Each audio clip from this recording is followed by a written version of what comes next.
காவேரி வீட்ல எல்லாரும் ரொம்பவே பண்றாங்க.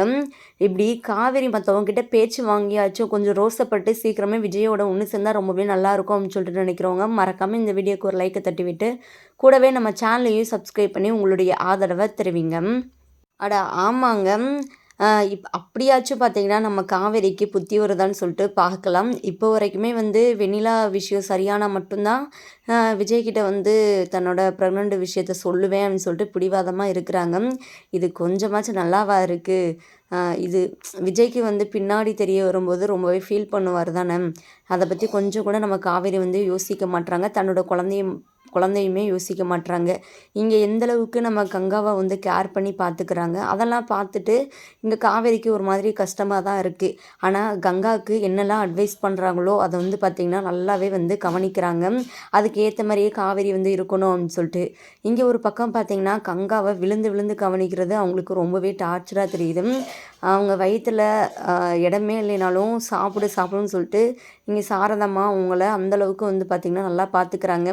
ஆனா வந்து இது வந்து கங்காவுக்கு ரொம்பவே அன்பு தொல்லையா இருக்கு போல. இங்கே குமரன் கிட்ட வந்து சொல்றாங்க, "இன்னுமே நீங்க வந்து என்னலாம் பண்ண போறீங்களோ என்ன?" அப்படின்னு கங்கா இருந்துக்கிட்டு சொல்லிட்டு இருக்கிறாங்க. இங்க காவேரி வந்து பார்த்தீங்கன்னா, நியூஸ் பேப்பர் படிக்கும்போது அங்கேயே பக்கத்துல பொருட்காட்சி போட்டுருக்கதா வந்து சொல்றாங்க. உடனே வந்து இங்க குமரன் இருந்துக்கிட்டு, "கங்கா நீ இந்த டைம்ல வெளியே போனா கொஞ்சம் மனசுக்கு நல்லாயிருக்கும் சந்தோஷமா. வேணா ஒண்ணு பண்ணலாமா? பொருட்காட்சிக்கு போகலாமா?" அப்படின்னு சொல்லிட்டு பார்த்தீங்கன்னா, இங்கே பேசிட்டு இருக்கிறாங்க. அது மட்டும் இல்லாம காவேரி ரொம்பவே சூப்பரான ஒரு ஐடியா குடுக்குறாங்க. அங்கே போயிட்டு வந்து நம்ம ஸ்டால் போடலாம். கண்டிப்பா வந்து அங்கே எல்லாருமே வந்து கடை போடுவாங்க. அப்படின்னு சொல்லிட்டு இங்கே சொல்றாங்க. இங்கே சாரதாம்மா இருந்துக்கிட்டு, "அங்கே போயிட்டு என்னடி கடை போட முடியும்? நீ என்ன சமைக்கவா போற? உனக்கு என்ன சமைக்க தெரியுமா முதல்ல?" அப்படின்னு சொல்லிட்டு வந்து சொல்றாங்க. "ஏம்மா இப்படி பேசிட்டு இருக்கிற? அதான் நம்ம அப்பளம் பிஸ்னஸ் இருக்குறே. அங்கே போயிட்டு நம்ம அப்பளத்த கொண்டு போயிட்டு சாம்பிளுக்கு வந்து பொரிச்சு குடுக்கலாம். பிடிச்சிருந்தா கண்டிப்பா இது மூலம் நிறைய ஆர்டர் வருமா நமக்கு?" அப்படின்னு சொல்லிட்டு பார்த்தீங்கன்னா, ரொம்பவே சூப்பரான ஐடியா குடுக்குறாங்க. நம்ம காவேரி சொல்கிறது பார்த்தீங்கன்னா, எல்லாத்துக்குமே ரொம்பவே ஓகேவா இருக்கு. சரி பண்ணலாம்னு சொல்லிட்டு வந்து பேசிட்டு இருக்கிறாங்க. கண்டிப்பா வந்து சீக்கிரமே வந்து நம்ம காவேரி அப்பளம் பிஸ்னஸ் வந்து சக்ஸஸ் ஆகும்னு சொல்லிட்டு நினைக்கிறவங்க கீழே கமெண்ட் பண்ணி தெரிவிங்க. இங்கே சாந்தி அம்மா வேற வந்திருக்கிறாங்க கங்காவை பார்க்குறதுக்காக. கங்காவுக்கு ரொம்பவே அட்வைஸ் பண்ணிகிட்டு இருக்கிறாங்க. 4 மாதம் வரையே நீ ரொம்பவே வந்து ஜாக்கிரதையாக இருக்கணும். எழுந்திருக்கும்போது பார்த்து எழுந்திருக்கணும். அந்த மாதிரி வந்து நிறைய விஷயங்களை சொல்லிட்டு இருக்கிறாங்க. இங்கே காவேரி ரொம்பவே பார்த்திங்கன்னா அதை கவனமாக கேட்டு அதுக்கேற்ற மாதிரி நடந்துக்கணும்னு சொல்லிட்டு மனசுக்குள்ளேயே நினச்சிட்டு இருக்கிறாங்க. இங்கே பார்த்தீங்க கங்காவுக்கு குங்குமப்பூ போட்டு பால் கொடுங்க அப்படின்னு சொல்லிட்டு சொல்லவும் இங்கே பார்த்தீங்கன்னா காவேரி இருந்துக்கிட்டு தனக்கும் குங்குமப்பூ போட்டு ஒரு டம்ளரில் வந்து 2 டம்ளரில் வந்து குங்குமப்பூ போடுறாங்க. இதை பார்த்துட்டு சாந்தி வந்து என்ன எதுக்கு 2 டம்ளரில் போடுற இன்னொன்று உனக்கான்னு சொல்லிட்டு வந்து கேட்குறாங்க. இங்கே பார்த்தீங்கன்னா குழந்தைத்தனமாக காவேரி ரொம்பவே சந்தோஷப்பட்டு ஆமாம் அப்படின்னு சொல்லிட்டு வந்து சொல்லிடுறாங்க. இதனால் சாந்தியம்மா இருந்துக்கிட்டு இந்த ஆசை வேற உனக்கு இருக்கா? அப்போ போயிட்டு உன் புருஷனோட வாழு. அப்போ தான் வந்து குழந்தை பிறக்கும். சும்மா உன் புருஷனை விட்டு தள்ளி இருந்தால் சும்மா உன் வயித்துல தானாக குழந்தை வந்துருமா அப்படின்னு சொல்லிட்டு ஒரு மாதிரி பேசிடுறாங்க. இதனால் காவேரி ஒரு மாதிரி அப்செட் ஆயிடுறாங்க. அப்படியே பார்த்தீங்கன்னா இங்கே எல்லாருமே ஒரு மாதிரி ஃபீல் பண்ணிடுறாங்க. நம்ம கங்கா இருந்துக்கிட்டு பார்த்தீங்கன்னா அப்படியே ஃபேஸே மாறிடுது. அத்தை எதுக்கு தான் இப்படிலாம் நம்ம காவேரியை பேசி கஷ்டப்படுத்துகிறாங்களோ அப்படின்னு சொல்லிட்டு இங்கே காவேரி தனியாக வெளியே வந்து பார்த்தீங்கன்னா பால் குடிச்சிட்டு இருக்கிறாங்க. இங்கே தன்னோட குழந்தைகிட்டையுமே வந்து பேசிகிட்டு இருக்கிறாங்க. இதெல்லாம் நினச்சி நீ கவலைப்படக்கூடாது செல்லம். அப்பாவுக்கு மட்டும் தெரிஞ்சால் உனக்கு கிலோ கணக்கில் வந்து குங்குமப்பூ வாங்கி கொடுப்பாரு. நான் அப்பா கிட்ட வந்து இன்னும் இந்த விஷயத்த சொல்லலை அவ்வளோதான். சொன்னால் அவர் வானத்துக்கு பூமிக்கு குதிப்பார். நம்மளை அவ்வளோ நல்லா பார்த்துக்குவார். தங்கத்தட்டில் வச்சு தாங்குவார். நீ ஒன்றும் கவலைப்படாத சரியா? எனக்கு நம்பிக்கை இருக்குது. நீ நான் அப்பா 3 பேரும் வந்து ஒரே வீட்டில் சந்தோஷமாக வாழுவோம்னு சொல்லிட்டு கொஞ்ச நாள் வெயிட் பண்ணிக்க சொல்லும் அப்படின்னு சொல்லிட்டு பார்த்தீங்கன்னா இங்கே கையில் வயிற்றுல கையை வச்சுட்டு பேசிகிட்டு இருக்கிறாங்க. இந்த டைமில் பார்த்தீங்கன்னா நர்மதா இருந்துக்கிட்டு வர்றாங்க. இங்கே காவேரி பேசிகிட்டு இருக்கதை அவங்க நல்லாவே பார்த்துடுறாங்க. அவங்களுக்கு ரொம்பவே குழப்பமாக இருக்குது. காவேரிக்கா என்ன பண்ணிகிட்டு இருக்கிற? நீ யார்கிட்ட பேசிகிட்டு இருக்கிற அப்படின்னு சொல்லிட்டு வந்து கேட்குறாங்க. இங்கே நர்மதா வந்ததுமே பார்த்தீங்கன்னா அப்படியே காவேரி அமைதியாகிடுறாங்க. அச்சோ இவ வேற வந்துட்டாளா பார்த்துருப்பா போலையே அப்படின்னு சொல்லிட்டு அப்படிலாம் ஒன்றும் இல்லை, சும்மா நான் வந்து பாட்டு பாடிக்கிட்டு இருந்தேன் அப்படின்னு சொல்லிட்டு வந்து சமாளிக்கிறாங்க.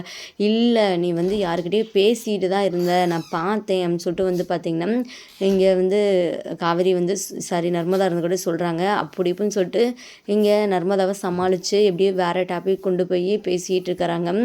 இன்னொரு பக்கம் பார்த்தீங்கன்னா, நம்ம விஜய் போன விஷயம் ரொம்ப சக்ஸஸ் ஆயிடுச்சு. முதல்ல வெண்ணிலாவோட சித்தப்பா வீட்டு அட்ரஸை கண்டுபிடிச்சு, அவங்கக்கிட்ட வந்து எல்லாத்தையுமே வந்து சொல்கிறாங்க. இந்த மாதிரி வெண்ணிலாவை பற்றி உங்ககிட்ட பேசணும் அப்படின்னு சொல்லிட்டு சொல்லும்போது, அவங்க ரொம்பவே ஷாக் ஆகுறாங்க. இந்த மாதிரி என்னோட தம்பி பொண்டாட்டி, தம்பி பொண்ணு எல்லாருமே வந்து ஒரு 5 மாதத்துக்கு முன்னாடி ஒரு ஆக்சிடெண்ட்டில் வந்து டெத் ஆகிட்டாங்க. நீங்கள் என்ன பேச வந்தீங்க அப்படின்னு சொல்லிட்டு வந்து கேட்குறாங்க. அப்போ தான் வெண்ணிலா மட்டும் இன்னும் இருக்கிறா. அவர் ஹோமில் இருந்தா. இப்போ தான் நாங்கள் வீட்டில் கூப்பிட்டு வந்துட்டு அவளை ட்ரீட்மெண்ட் பார்த்துட்டு இப்போ தான் அவள் சரியானா. அதனால தான் அவர் ரிலேட்டிவாக நான் தேடிட்டு இருக்கிறேன். அவங்கக்கிட்ட வந்து அவளை ஒப்படைச்சிட்டா அவங்க நல்லா பார்த்துக்குவாங்கன்னு சொல்லிட்டு அந்த மாதிரி சொல்லவுமே இங்கே பார்த்தீங்கன்னா வெண்ணிலாவோட சித்தப்பா ரொம்பவே ஷாக் ஆகுறாங்க. இங்கே பாருப்பா தம்பி, நானே 2 பொண்ணுங்களை வந்து வச்சுருக்கிறேன். அவங்களுக்கே எப்படி நான் கல்யாணம் நடத்த போகிறேன் நகையெல்லாம் போட்டு அப்படின்னு சொல்லிட்டு தெரியல. என்னால் வந்து வெண்ணிலாவை பார்க்குறது ரொம்ப கஷ்டம் அப்படின்னு சொல்லிட்டு வந்து சொல்கிறாங்க. உடனே விஜய் இருந்துக்கிட்டு நீங்கள் பணத்தை பற்றிலாம் யோசிக்காதீங்க. ஆனாலும் வெண்ணிலாவுக்கு என்னெல்லாம் தேவையோ தேவையோ எல்லாமே நான் வந்து பண்ணிடுவேன். எப்போ என்ன வேணாலும் கேளுங்க, நானும் அதை பண்ணிடுவேன் அப்படின்னு சொல்லிட்டு வந்து சொல்லிட்டு இருக்கிறாங்க. ஆனால் வந்து வெண்ணிலாவோட சித்தப்பாவுக்கு இது வந்து விருப்பம் இல்லை. நீங்கள் வேணால் ஒன்று பண்ணுங்கப்பா, வெண்ணிலாவுக்கு மாமா ஒருத்தவங்க இருக்கிறாங்க, அவர்கிட்ட சொன்னால் கண்டிப்பாக வந்து வெண்ணிலாவை நல்லாவே பார்த்துக்குவார். அவர் அடிக்கடி வந்து சென்னைக்கு இங்கேயும் சொல்லிட்டு அடிக்கடி போயிட்டு வருவார் அப்படின்னு சொல்லிட்டு வந்து சொல்லிட்டு இருக்கிறாங்க. இங்கே அந்த செய்தி ரொம்பவே நல்ல விஷயமா இருக்குது நம்ம விஜய்க்கு. அப்படியா, உடனே வந்து நீங்கள் வெண்ணிலாவோட மாமா ஃபோன் நம்பர் இருந்தால் தாங்க, நான் அவரை காண்டாக்ட் பண்ணி பார்க்குறேன், பேசி பார்க்குறேன் அப்படின்னு சொல்லிட்டு விஜய் இருந்துக்கிட்டு சொல்கிறாரு. இங்கே வெண்ணிலாவோட சித்தப்பா இருந்துக்கிட்டு சரிப்பா அப்படின்னு சொல்லிட்டு நம்பரை கொடுக்குறாங்க. விஜய்க்கு எப்படியோ வந்து பார்த்திங்கன்னா போன வேலை நல்லபடியாக முடிஞ்சிருச்சு. இங்கே நம்ம காவேரி கிட்டேயுமே கால் பண்ணி வந்து பேசுகிறாங்க. இதுக்கப்புறம் அவ்வளோதான் காவேரி, ரொம்பவே சந்தோஷமான விஷயந்தான். வெண்ணிலாவோட மாமா கிட்ட வந்து வெண்ணிலாவை வந்து சீக்கிரமே ஒப்படைக்க போகிறோம். அதுக்கான எல்லா ஏற்பாடையுமே நான் செஞ்சுட்டேன், சரியா, நான் ஊருக்கு கிளம்பி வரேன் அப்படின்னு சொல்லிட்டு வந்து சொல்கிறாங்க. இதை கேட்ட காவேரிக்கு அவ்வளோ சந்தோஷமாக இருக்குது. ஓ அப்படியா, எதுக்கு எனக்கு இதனால சந்தோஷம்னு சொல்லிட்டு வந்து எப்படி எதுவுமே தெரியாத மாதிரி கேட்குறாங்க. ஓ அவ்வளோதானே, நம்ம ஒன்றா சேர்ந்து ஒரே வீட்டில் வாழ போகிறோம்ல, அதுக்காக தான் அப்படின்னு சொல்லிட்டு பார்த்திங்கன்னா நம்ம விஜயன்கிட்ட வந்து சொல்கிறாங்க. இதை கேட்ட காவேரிக்கு அப்படியே பார்த்திங்கன்னா அவ்வளோ சந்தோஷமாக இருக்குது. ஆனால் அது எதையுமே வெளிக்காட்டாமல் சரி நீங்கள் முதல்ல வெண்ணிலா பிரச்சனைக்கு முடிவு கட்டுங்க, இன்னும் எதுவுமே பண்ணலை, இப்போ தானே வந்து எல்லாத்தையும் பேசி வச்சுருக்குறீங்க, வெண்ணிலா வீட்டை விட்டு போட்டோம், அப்புறம் மற்றதை பேசிக்கலாம்னு சொல்லிட்டு பார்த்தீங்கன்னா இங்கே காவேரி ஃபோனை கட் பண்ணிடுறாங்க. இங்கே விஜய் வந்து பார்த்திங்கன்னா இங்கே மதுரையிலேருந்து கிளம்பி வந்துட்டு இங்கே வந்துடுறாரு வீட்டுக்கு. இங்கே காவேரி கிட்டேயுமே வந்து பேசுகிறார். இங்கே பாரு காவேரி, அவ்வளோதானே நம்ம பிரச்சனை முடிய போதில், நம்ம எங்கேயாச்சும் வெளியே போகலாமா, அவங்க கூட டைம் ஸ்பெண்ட் பண்ணி எவ்வளோ நாளாச்சு, எனக்கு ரொம்பவே ஆசையாக இருக்குது காவேரி அப்படின்னு சொல்லிட்டு வந்து சொல்கிறாங்க. சரி நான் வரேன் அப்படின்னு சொல்லிட்டு பார்த்திங்கன்னா இங்கே நம்ம காவேரியுமே வந்து வீட்டில் வேறு ஒரு ரீசன் சொல்லிட்டு வந்து வெளியே வராங்க. இன்னொரு பக்கம் பார்த்திங்கன்னா இங்கே நிவின் இருந்துக்கிட்டு கால் பண்ணி பேசுகிறாரு குமரன் கிட்ட. அப்போ தான் குமரன் இருந்துக்கிட்டு இந்த மாதிரி காவேரி வெளியே போயிருக்கிறான்னு சொல்லிட்டு வந்து விஷயத்த சொல்கிறாங்க. இதை கேட்ட நிவினுக்கு ரொம்பவே ஷாக்காக இருக்குது. என்ன, எதுக்காக காவேரியை வந்து நீங்கள் தனியாக அனுப்பிச்சி விட்றீங்க, யாராச்சும் போக வேண்டியதானே, இல்லை இதனால் ஹெல்ப்னா என்கிட்ட சொல்லுங்கள், நான் பார்த்துக்கிறேன் அப்படின்னு சொல்லிட்டு ரொம்பவே வந்து அக்கறையாக வந்து சொல்கிறாங்க. இதை கேட்ட யமுனாவுக்கு சுத்தமாக பிடிக்கல. அது என்ன, உங்களுக்கு காவேரினா தனி அக்கறையா, அப்போ அன்னைக்கு என்னமோ வந்து தண்ணி கூட தூக்கிட்டு போனீங்க, அதுக்கு முன்னாடியே நான் பார்த்தேன் அவள் கூட ரெஸ்டாரண்ட் போயிட்டு வந்தீங்க, இதுக்கப்புறம் உங்ககிட்ட பேசுகிறது வேஸ்ட்டு, நான் காவேரிக்கிட்டே வந்து பேசிக்கிறேன் அப்படின்னு சொல்லிட்டு அவங்க ஒரு பக்கம் பார்த்திங்கன்னா அப்படியே வந்து எரிமலையாக வெடிச்சிட்ருக்குறாங்க.